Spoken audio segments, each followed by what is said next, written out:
I've been asked by someone involved with Wales Rugby League why you didn't do their equivalent of the One Show in Welsh.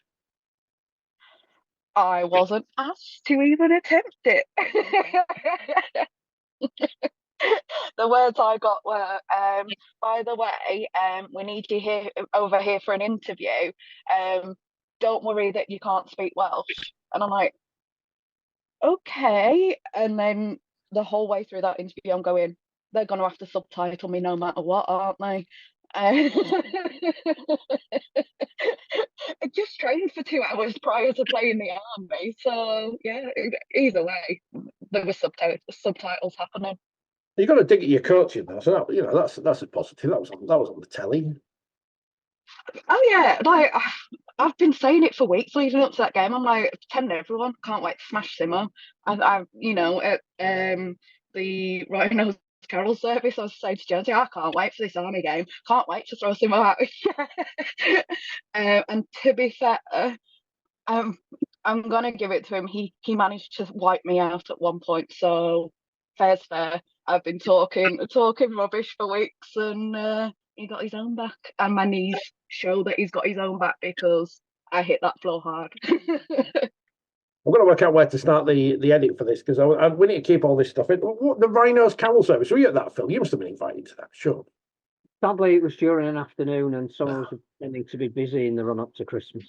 It was during an afternoon. It was the most stressful journey I've made to anything ever, mainly because I had to wait for my niece and nephew to finish school so that they could come with me. And Jones was like, sit in the front row. I got there and I looked right and I was like, nah, we'll sit a row behind. And apparently the best part of that carol service, according to my 6-year-old niece Chi, was my song, which wasn't a song, it was a reading. You must be a great singer, though. I'm assuming, because obviously, as we know, everyone Welsh can sing. I mean, when I was a child, the head of our primary school choir took pity and said, yes, you can join the choir because I don't like saying no to people. That's where education has gone wrong in this country, Phil, because everyone now thinks they can do everything. They think they can do podcasts and stuff, and people should just be told no. To be honest, if you're Welsh and you're going to a beer festival in America, you are going to be doing karaoke. I mean, we'll see. Are you packed? Are you ready to go? Because as Phil alludes to, let me get the name of this event official, because I've got the Welsh website. It's a long name. Well, I mean, I was confused. I looked at the squad and it's got numbers underneath your names and stuff. I thought, you know what, 37? Surely not. But that's you. I'm assuming your heritage number. The Beers of America Craft Beer and Adaptive Sports Festival in conjunction with Visit Myrtle Beach Tourism. That's snappy, isn't it? Yeah, like headline in one go. I hope they don't have to embroider that on your shirts because that's going to take a while. In English and Welsh. No, but I sent a message to one of my friends because we've got some of our kit for the tour, and I didn't open mine at camp in the army game in prep obviously for this USA tour, and I got home the next day after going to work and doing everything and sorting myself out. I opened my kit and I sent a photo to my friend and I was like, who should I tell there's been a spelling mistake in this? And then it took a further 2 days and us having this conversation again for me to go, oh, it's fine. I'm glad I didn't tell anybody because that's the Welsh spelling of it. Because I just saw UDA instead of USA and I was like, how many of these have we got? Question first, what colour is your hair going to be when you land in the USA? It's going to be something along these lines. Like the pink clashes with red. We're wearing red. It'll be about pink to start of Leeds season. But for now, I need like girl talk apparently. But I needed to give my hair a rest from all the bleaching and the bright colours. So off season's the best time to do it. So looking at your preparation before we discuss what the tour may hold, You've just spoken about this fierce grudge match that you had with the British Army, not least mate against mate, you and James Simpson. How was it? Because obviously the Army is a particularly rich source of wheelchair rugby league, if we get it right. And I didn't see the footage, but I saw the score and followed it progressively. It looked like a really competitive game. Yeah, do you know what? I really enjoyed that. Simo and Ewan aside, because I'm always going to enjoy playing against against Simo. Ewan probably didn't enjoy reffing me and Simo. It's hard, isn't it? Like to ref your coach and your captain of your home club, who are on opposing sides. But no, I think it's got so much potential, and I genuinely hope that going forwards this is an annual thing, because to see how you've got a group of people thrown together who were army, ex-army, and how they've been able to shape with the input of Martin Norris. I know Simo's had some input as well, and honestly, they came out to say to us, "We don't care that you're ranked number 3 in the world. Like, watch what we're gonna do to you." And I think that first 20 minutes, like, I'm the first to say it, and I said it at the end of Sunday. I said it in a meeting last night. I don't think we quite expected them to come out gunning for us and wanting to make a point, and it threw us off a little bit as a team. But the flip side of that is, with Wales, defensively, that's the best the squad has defended. We had back-to-back sets on our line, sometimes from our own mistakes, sometimes it was just, a 50-50 call. And we were defending the best I've seen in the whole time I've been part of this setup. And I think it was still very much anybody's game. If you think about, like, myself personally, I haven't played on the pitch in a competitive game with my Welsh squad since that semi-final at the World Cup. So it's very different to your training camps where you have game situations to then go into a game. And given the fact that we were all up, well, not all of us, some people only drove 10 minutes, but not salty about that at all. But given the fact that some of us were up very early that morning to get down to South Wales, I think it definitely helped us pinpoint what we're doing right, but also what we need to work on. And genuinely, if I get to throw Simo out his chair and deal with all of that, like, shithousery, because he was tackling me anytime I didn't have the ball. Not surprised. But it adds to the fun. What's the Welsh for shithousery? Do we know that? Where's he in Golden when we need? Universal. It's where I'm messaging and going, I probably need some Welsh swear words at this point, Ian. The Army, then, do you reckon because in the Men's Challenge Cup, there's the Army, the Air Force, the Navy, is that all of the armed force? I can't think anymore. The SAS, I don't think they've got a team in there. But in the future, the paratroopers, Red Arrows, in the future, the Army team could be invited into the Challenge Cup of wheelchair rugby league. Yeah, I mean, the whole point of the building off the last World Cup as well is developing and continuing to develop the game. And I think this friendly was definitely a great starting point. And realistically, it means that anybody who has served in the forces has that opportunity if they can no longer play the running version of the game.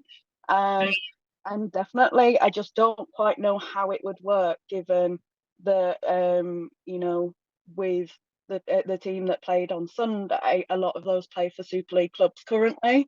So it'd be, we joked about maybe setting up something like with Leeds potentially, like having a game with Wales. And I spoke to somebody today and I was like, I don't know, like, what do I do with that? Do I catch COVID that weekend, or what do I do with that? But realistically, I think this sport can only continue developing, and I love the fact that we got that game in on Sunday. Well, when Pele retired, he played the first half of Santos and the second half of the New York Cosmos, or the other way around. I can't remember the way it went. So with the USA on the horizon, I mean, are you ready? Because it's a long way to go, and I guess there's different challenges for a wheelchair rugby league team to pitch up in America than just anyone going on holiday.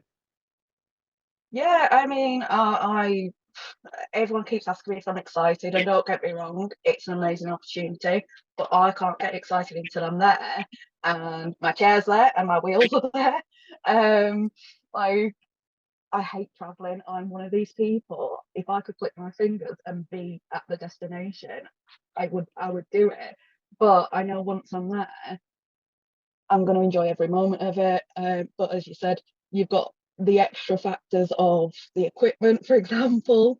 I've gone out and I've bought like Samsung smart tags so that I can attach it to like my wheel bag and my chair, because I don't want to have to somehow replace, a pair of £1,500 wheels prior to the start of domestic season. So there is that, but preparation wise, everybody handles it differently, and again, it's that addition of having various disabilities. I've already straight up said to everyone, you probably don't want to be around me on that night that we get there, because I'm not going to want to talk to anybody. I want to get into bed, go to sleep, and I will be a really nice co-captain the next morning.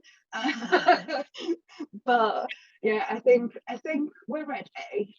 Don't get me wrong, I know the US have been waiting for this. The moment it got confirmed, like they've been working on stuff from the World Cup, and I'm seeing little clips here and there. So I'm definitely looking forward to that, and seeing the new players they've got as well, who have come from various backgrounds. Again, some military, some have just found the sport through finding it online, watching parts of World Cup.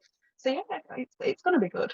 Just you'll probably see me look a lot more excited once I'm actually there and in the hotel and bags unpacked and getting ready for training the next day. I'm guessing the two things that spring to mind is, firstly, I know you particularly at club level, very thorough. You tend to know the opposition that you're playing, their strengths and weaknesses, and James will send you clips, and certainly in national squads, be it Wales or England, that level of detail as well. But I'm guessing you don't know anything about the team that you're going to be facing, because they've announced their 14-player squad, and I couldn't see any names that had played in the World Cup. So even though you'd played against them in the semi-final, different team. So how do you approach it? So I'm sure I've seen some names that I recognise from the World Cup. The ones that we were looking for, the ones that made the biggest impact, seem to be there. I'll have to see. Now I'm going, have I just dreamt who I saw? But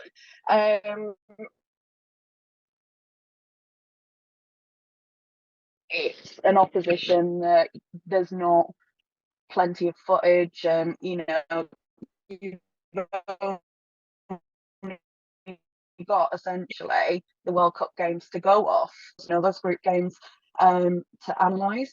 I would like to think that, as anybody does on the back of a World Cup, is you regroup, you start working on what you can improve, what things you can do better, and look at both the chair skills and the tactics.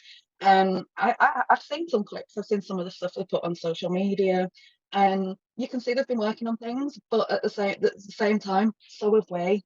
So we, I've lost count how many hours I spend analysing, and we all know how much I hate watching myself play. But even just looking at the footage from when we get the footage from the Army game, again, analyse that and look at what we can work on leading up to the USA. And the thing is, everybody's always going to pull something out of the bag and, you know, bring some surprises or have that element of surprise to an extent. And you can only play what's there. So it might take a little bit of time to settle into that first game, but once you suss each other out, you kind of know what to expect to an extent. I'm guessing that the other thing that you've never done before, not only are you traveling sort of halfway around the world, but you're playing 2 games on consecutive days. So you've no recovery time from game 1, and you're at a beer festival. That's another matter. How will you cope with that? Does that mean that the coach will use all of the squad? Does that mean that you don't expect to play 80 minutes of each game, or how will you recover from game 1 to be ready for game 2 the next day? I mean, again, it's such an individual thing. Like, I know once game 1, depending on how many minutes I play, how hard I have to go for that game, I then can tailor my recovery. And yeah, it's not the biggest amount of recovery time, but I'm also saying this as the person who came back from a camp and a game on Sunday, went to the gym Monday and trained with my personal trainer Tuesday, and we're on Thursday and all I want to do is sleep. So sometimes sometimes I can push and push and push and deal with the fallout later, which is not always the greatest way to be, but I only tend to do it in dire circumstances. Like, I think the aim is to get everyone playing, but at the same time, like anything, you want to win. And these are ranking games as far as I'm aware. So you don't want to be losing a ranking game.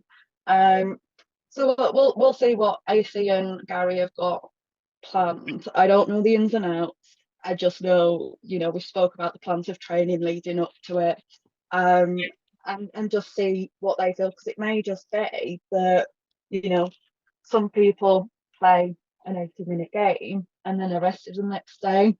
It all depends. A lot of us are used to doing 2-day camps, you know, World Cup, even though there was a day or 2 in between, you were still training on those in between days. Granted, it's not as all out as a game, but well, we're just gonna have to play it by ear. That's how I'm telling everybody. I'm like, I'll play it by ear. If I crash and sleep for 18 hours after, then so be it.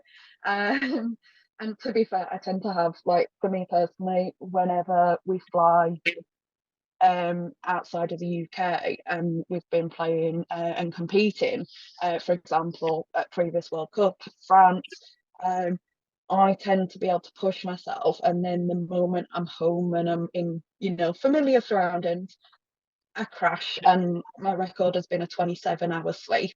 So it's just one of the ways that my body then deals with it. So I don't have any particular answer other than what my plan is to just push myself until I can't. And then, you know, there's a little bit of time when I get back prior to season starting. It's just, I think the day after I get back, we start back at training. Whether I will be awake and conscious at that point, not quite sure, but I'm gonna try. I think being able to sleep for 27 hours is the most impressive thing I've ever heard any human being ever say. Do you know what the pitch is going to be like out there? Are you playing inside, outside? Do you know anything to do with the conditions out there? All I know is this is where I get it off on my phone. My little itinerary says it's a sports centre, so I would like to think it's indoors. That's where I put my foot in my mouth, and it turns out we're playing outside next to the beach in, you know, 10-degree weather. But from what I can see from the rough schedule we've got, it's a sports centre. Now I know what we class as the sports centre and what the Americans do can differ, but that's what our first training session, I think, on so we get there late the Monday night, our first training session on Tuesday, and that gives us an opportunity to have a look and work out all of those finer details, and even just whether the building's got air conditioning or not. That makes a massive difference. If it's not particularly warm outside, and then you're in a air conditioning building, that's going to play havoc with anybody. So I don't have all the details, and sometimes I think, do I just message one of them and say, so like, I won't say anything, just give me some details. You mentioned the world rankings. How important are these games? Because obviously England and France are here, and everyone else is here, and Wales the best of the rest. Is there any way, because there's far more people in France and England than Wales, is there any way you can actually catch them in terms of the world rankings and win the World Cup or whatever? I mean, the thing is, it's all about development, and Wales, along with the other Celtic nations, is still developing rugby league wise. And like what I've found since making the move to play for Wales is it's really difficult when you explain to somebody, oh, I play for Wales, and they go, but you live in England. So it is a case of those Celtic nations, especially, continuing to develop. And yeah, there's always going to be a chance that something happens and are at that level where they can compete with France and with England. And don't get me wrong, I would love to be here and say, yeah, we're going to beat France and we're going to beat England. But I think it's a work in progress. And the more we work on it, because I think we've also got to keep in mind that there's less funding in, those governing bodies such as Wales Rugby League. So actually, a lot of it comes out of getting sponsorships and, getting funding or paying out your own pocket. And that has a massive impact on how a squad can develop as well. And I always talk about when I first started playing internationally for England, I remember those were days where we still had to kind of subsidise bits and pieces of what we were doing. And within a year or two, that was not really a thing anymore. And I think like the step that I took, although financially it's a step back, with having to subsidise and having to, ask for funding and things like that. Because I'm happier, I can't really. It's one of those, like, I'm happier, I'll take the hits in my pocket. It just means I have to work extra in my second job.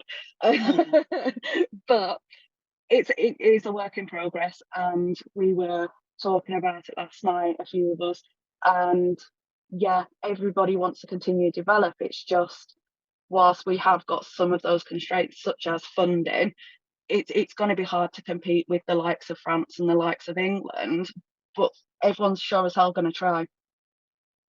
Do you feel like a trailblazer going on this tour? Because apart from the fact that obviously it'll be the first games that the USA have hosted at home, the market, as we've seen with potential for Las Vegas and the running game, is absolutely huge. And you're the nation that is putting the toe in the water there.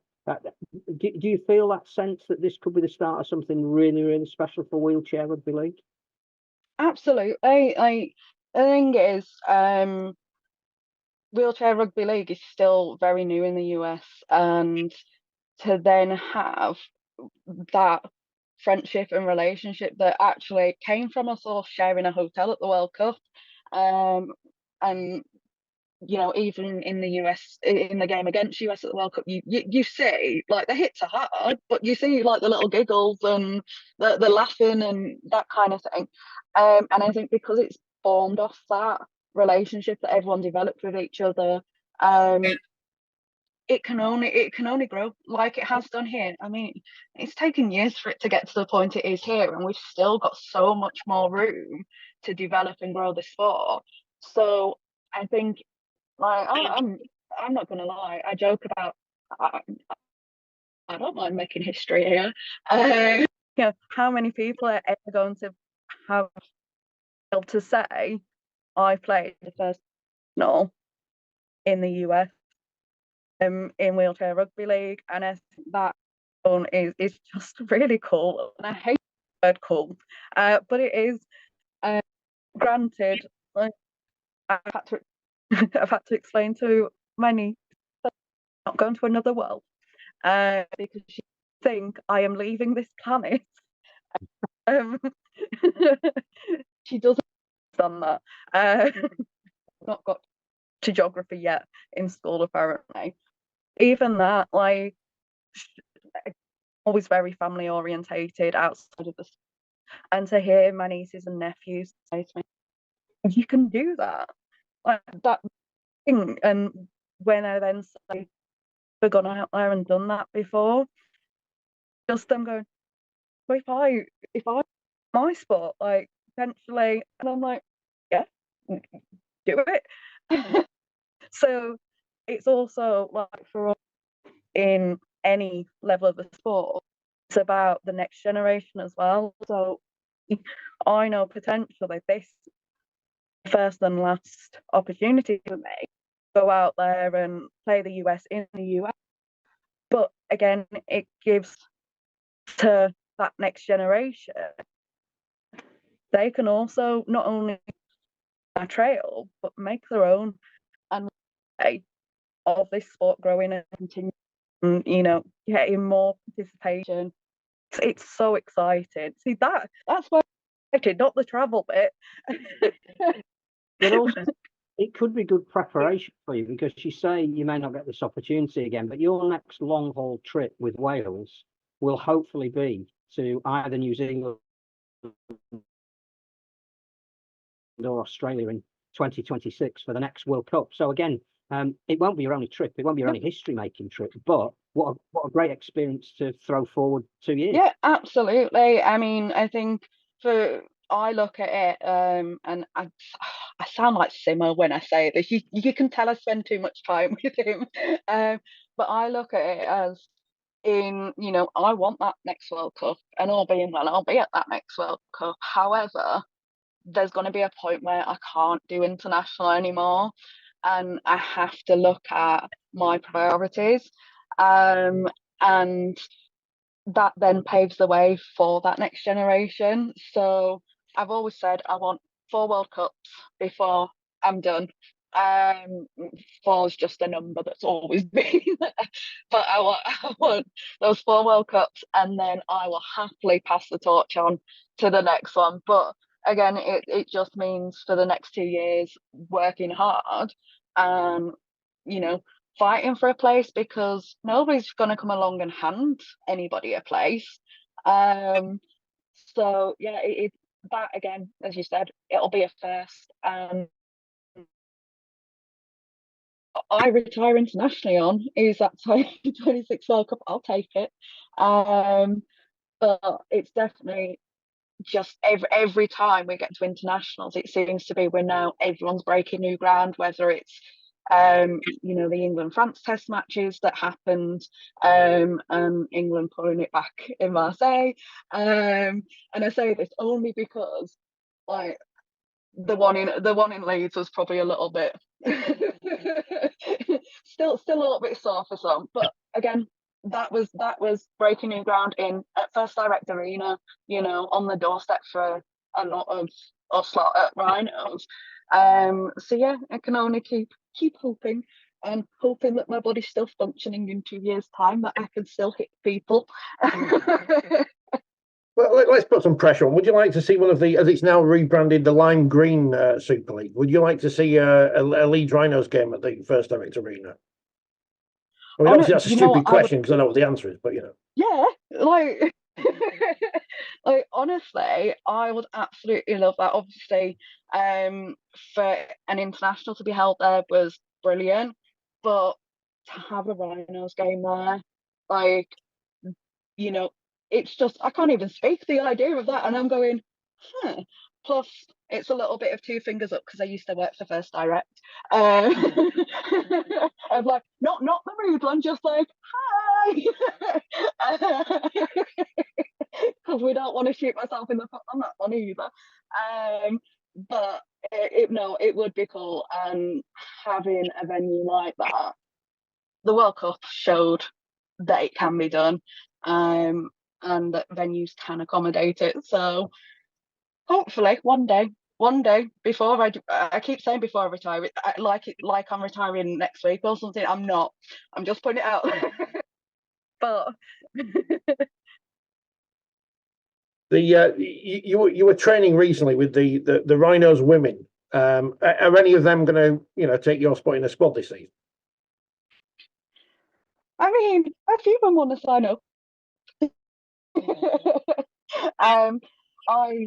I love that session. Like, I really did.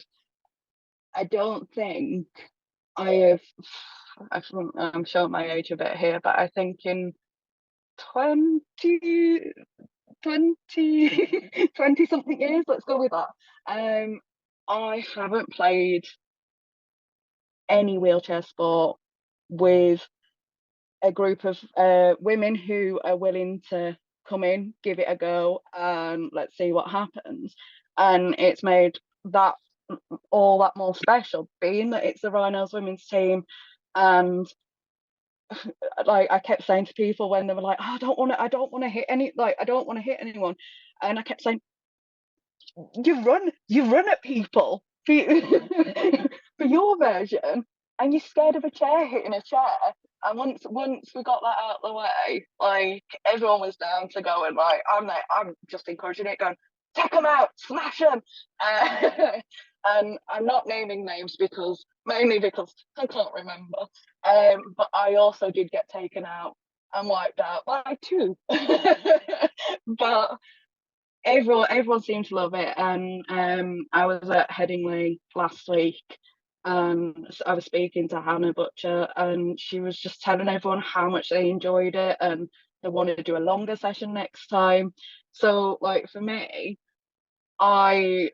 you can't do that really anywhere else and have people come straight in, know the rugby side, aren't sure about the chair side.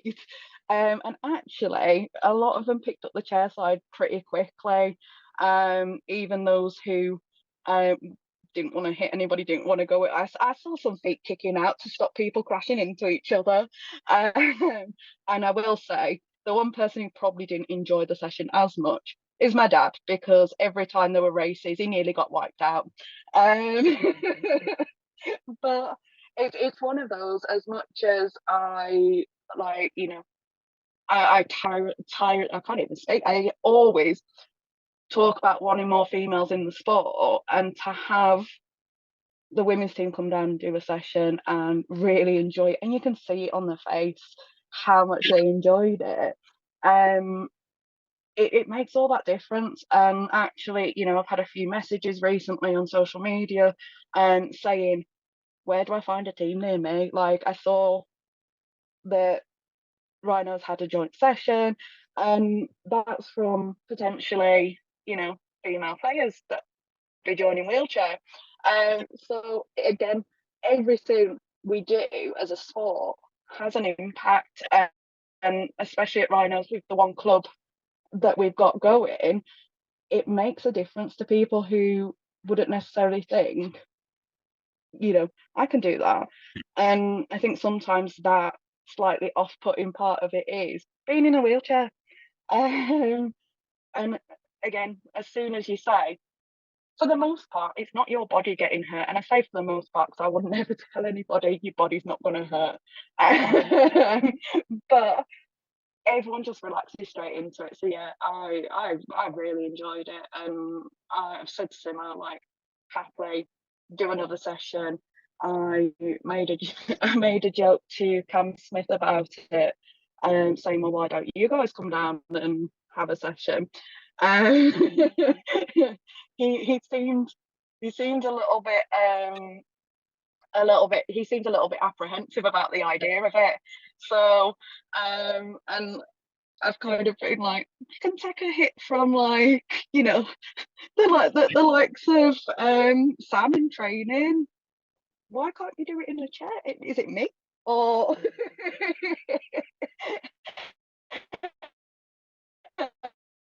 they're almost scared of you than Amy Yeah, it Hardcastle. definitely That's it the thing. helps. I think not Yeah. only My guess is the two people that wiped you out were Amy Hardcastle and Hannah Butcher.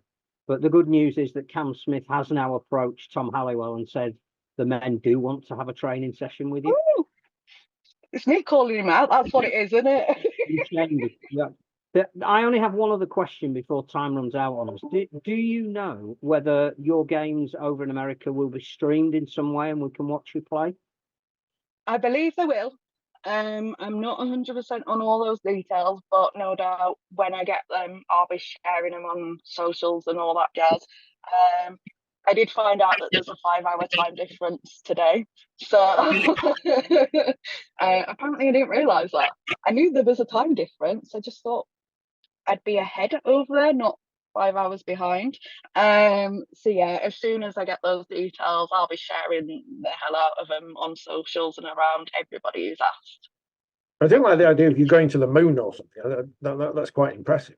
I don't know how gravity will work with wheelchairs. Well, I tried to. I'm not going into it because it was like one of those conversations. My niece was like adamant, "You are going to another planet."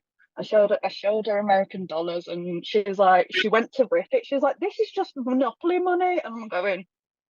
I mean, the temptation to say that America is another planet, Phil. I mean, it's there, isn't it? But we don't want to say that before you get out there, and might not let you in. Don't Yeah, get let's not offend people. primary elections while you're out there. You might find yourself voted as president before you come back. That would be dangerous for everyone. Um, No more dangerous than it is at the moment. Phil, thank you. The magazine will be out by the time. Well, yeah, it will be out by the time people hear this and get it. So that's good. In the shops tomorrow being Friday. President Jodie Boyd-Ward, thank you very much for your time, Madam President. Enjoy the sleep on the way back. See if you can beat your record. That'll be very impressive. Thank you.